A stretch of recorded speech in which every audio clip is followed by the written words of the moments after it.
মুসলিম দেখলেই তো আপনাদের একদম গা জ্বলে যায়। আর ওই মুসলিমরাই সেদিনকে হিন্দুদের বাঁচিয়েছিল, ওই মুসলিমরাই হিন্দুদের বাঁচিয়েছিল।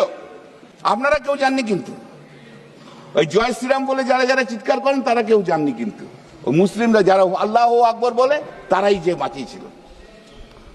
অথচ 22শে এপ্রিল পহেলগাঁয়ের সরকারি সহায়তা আসার বহু আগে ঘটনাস্থলে কাশ্মীরের মুসলমানদের ভূমিকা ছিল মানবিকতার অনন্য উদাহরণ স্বীকার করতে। সেদিনকে যারা রেস্কিউ করেছিল, সেদিনকে যারা শেল্টার দিয়েছিল, সেদিনকে তারাই ছিল মুসলিম। মুসলিম দেখলেই তো আপনাদের একদম গা জ্বলে যায়। আর ওই মুসলিমরাই সেদিনকে হিন্দুদের বাঁচিয়েছিল, ওই মুসলিমরাই হিন্দুদের বাঁচিয়েছিল। আপনারা কেউ জাননি, কিন্তু ওই জয় শ্রীরাম বলে যারা যারা চিৎকার করেন তারা কেউ জাননি, কিন্তু ওই মুসলিমরা যারা আল্লাহ আকবর বলে তারাই যে বাঁচিয়েছিল।